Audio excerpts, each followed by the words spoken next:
E agora a gente vai continuar falando de saúde com uma mulher que particularmente a gente aqui do programa Viver Leve adora. Uma grande jornalista conhecida pelo Brasil inteiro.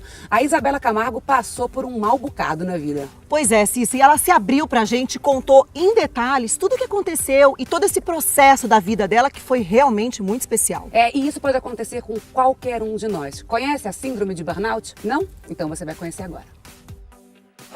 Hoje eu tô aqui em São Paulo e fui super bem recebida por uma amiga, por uma jornalista que eu adoro, que eu admiro, uma mulher linda, Isabela Camargo. Uau, muito obrigada. Gente, é tão legal a gente conversar com quem é sincero, com quem fala sobre tudo. E a Isa, ela tem esse papel crucial. Ela foi para as redes sociais, ela descortinou uma síndrome que muita gente colocaria debaixo do tapete, mas ela não, ela deu a cara a tapa, ela tá falando sobre isso a todo momento, que é a síndrome de burnout.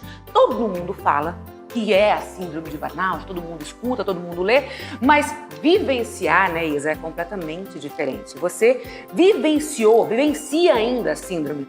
Então eu queria que você contasse um pouquinho pra gente o que é, como é que você se percebeu com essa síndrome? A gente vai ouvindo o nosso corpo e se você ouve, você vai atrás. Se você joga debaixo do tapete, como você bem colocou, ok, vai chegar uma hora que a situação pode ficar pior. Então, a síndrome de burnout, gente, ela não nasce de um dia para o outro.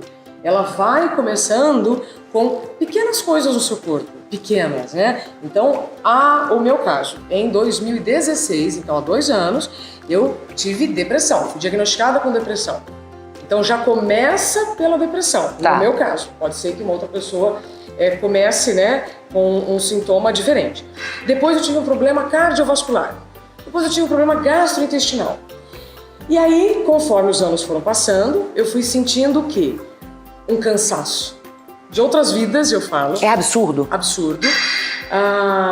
Taquicardia, aquela dor de estômago, dor no esôfago, é uma coisa muito estranha. Que alguns falam até que é a síndrome do pânico, né? Que é aquele choque total do corpo. Então, eu fui sentindo tudo isso. Fui sentindo. Mas nesse momento que você estava sentindo a fadiga, a dor ali, a dor acolá, o que passava na sua cabeça? Você colocava por debaixo do tapete esses sintomas? Deve ser um problema de estômago. Não é nada, vou tomar um remedinho. Você trata as coisas de forma isolada. Exato. E aí, depois, quando você junta o quebra-cabeça, você fala, nossa, é isso. Então, eu fui tratando a depressão individualmente, o problema gastrointestinal individualmente. E se a gente parar pra pensar, o intestino é o segundo cérebro. Então, ou seja, a vida é tão maravilhosa que primeiro ela vai te chamar a atenção pro segundo cérebro. Não saiu do ambiente estressor, não tomou uma atitude, não mudou os seus hábitos, aí vai chegar no cérebro, vai chegar nos neurotransmissores, entendeu? Ou seja, eu fui tratando isoladamente, quando chegou em 2018, mais para maio, junho, aconteceram situações em que o meu corpo, que já estava debilitado, ficou mais difícil. É a mesma coisa que você colocar uma carga em cima de um carro que já não aguenta o próprio peso, tá certo? Então, o burnout ele só acomete pessoas que trabalham. Não é só a quantidade de horas de trabalho, mas sim o que você faz nas horas de trabalho. E você sentiu isso assim?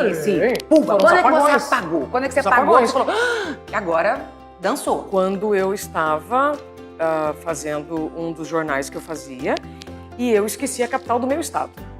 Não é que eu esqueci a capital de Rondônia ou de Roraima, né, que são estados em que eu não teria tanta... eu não falaria tanto, né? Do meu estado, Paraná. Eu não lembrei Curitiba. Ali eu falei, opa... Tem alguma coisa errada. Tem alguma coisa errada. Só que eu já tinha tido outros microapagões. Esse, pra mim, foi o mais emblemático. Depois desse apagão, eu fui ao psiquiatra. E ele me disse, Isabela, eu preciso afastar você por 15 dias porque você teve burnout. Oi? Então, traduzindo, o burnout, ele impede que você faça as coisas que você sempre fez com naturalidade, velocidade, você não consegue mais fazer. Você fica travada. Você não entende. Tanto que os meus amigos, né, os jornalistas falavam assim, Isa, você não consegue ler um texto? Eu falei, eu não consigo compreender esse texto. Eu tô lendo, mas não consigo compreender. Ou você faz uma pausa voluntária, ou você vai acabar fazendo uma pausa involuntária. trabalhava muito noturnamente, né? Na madrugada. Eu trabalhava na madrugada, como Então. outras pessoas também trabalham na madrugada. Sim. A gente não pode esquecer que nós temos os padeiros que fazem os nossos pães. Então, eu sempre brinco... Enfermeiros, enfim. Sempre brinco. Muita gente acorda cedo Sim.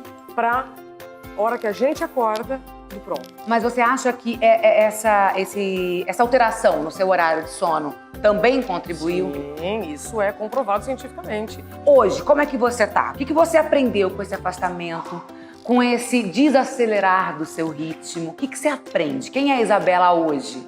Você aprende que você tem limite, você aprende que tudo tem uma razão. Quando você fala de Deus, eu sou uma pessoa bem espiritualizada, graças a Deus.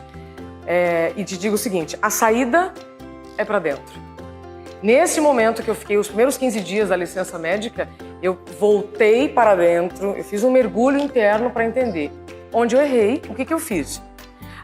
Eu, Isabela, errei em não dizer não quando eu poderia ter dito não. Tudo bem, nós não somos máquinas. Querem nos comparar com máquinas e nós somos seres humanos. Isabela hoje é a mesma Isabela, espiritualizada, carinhosa, atenciosa, só que eu agora não posso mais exceder o meu limite.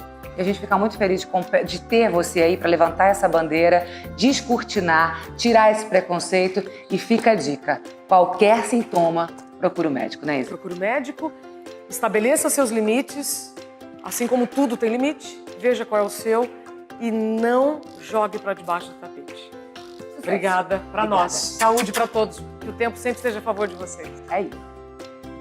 Isabela, muito obrigada por ter aberto o seu coração aqui pra gente do Viver Leve. E você aí de casa que quer saber ainda mais, o Dr. Fábio tá aqui no Garden com a Cissa para dar continuidade a esse assunto.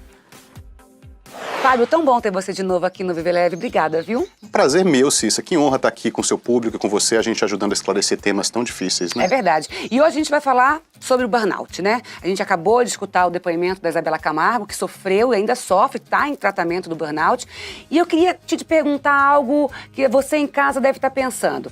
O burnout, ele é uma doença do trabalhador?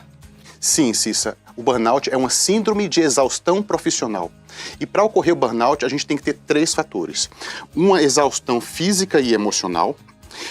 O trabalhador vai perdendo o encanto pelo trabalho, normalmente é uma pessoa super engajada e daqui a pouco ele se transforma naquela pessoa que não acredita mais, que é cético, que faz comentários negativos sobre o trabalho e o desempenho dele vai caindo. Então são esses 3 fatores para ter burnout. Quem é o grupo de risco? Assim, mulheres são mais suscetíveis a essa síndrome ou os homens também? Enfim, não tem o sexo? Tem algumas características. Normalmente, as pessoas que cuidam dos outros, as profissões como médicos, enfermeiras, fisioterapeutas, essas profissões do cuidado acabam sendo mais suscetíveis. E a gente sabe que muitas vezes mais as mulheres, por essa questão da amabilidade, procuram mais essas profissões. Um outro fator de risco é o perfeccionismo. São pessoas que são muito exigentes e esperam muito do trabalho. Mas, Cissa, a gente não pode focar no trabalhador. A gente sabe hoje em dia que o ambiente de trabalho e os fatores do ambiente de trabalho são muito mais preponderantes para a pessoa desenvolver burnout ou não. Quais são esses fatores? Excesso, sobrecarga de trabalho, sem tempo para o trabalhador se recuperar. Uma falta de controle sobre o seu trabalho, ou seja, eu não consigo determinar nada, eu sinto apenas que eu estou aqui apertando um parafuso, essa sensação de impotência. Trabalhos muito injustos, falta de colaboração no ambiente de trabalho. Né? Falta de recompensa, de reconhecimento. Então, às vezes, a pessoa nem tem um trabalho tão pesado assim, mas esses outros fatores podem sim levar a pessoa a desenvolver burnout. Agora, o corpo começa a reclamar, né? Porque a Isabela falou que ela começou com problema de estômago, de repente ela começou com depressão. Ela foi dando N doenças, tratando cada uma separadamente, mas tudo isso já estava levando ao burnout. É muito importante a gente saber que o burnout tem várias faces. A gente não pode focar só na depressão, porque tem gente que vai desenvolver depressão, só no transtorno do pânico ou só nos sintomas físicos, porque tem gente que vai ter muito sintoma físico. Isso tudo já está lá na frente. Quando a pessoa começa a desenvolver isso, Cissa, o burnout já caminhou muito. Então, sim, podem ter sintomas físicos, dores de cabeça, enxaqueca, a pessoa desenvolver doenças físicas, pode desenvolver transtorno do pânico e síndrome de ansiedade, ou mesmo um quadro depressivo grave. Mas a gente tem que estar olhando para o que está acontecendo antes, porque aí a pessoa fica tentando tratar essas coisas isoladamente e não enxerga a relação que isso tem com a maneira como ela está se relacionando com o trabalho. Agora, Fábio, como prevenir essa síndrome?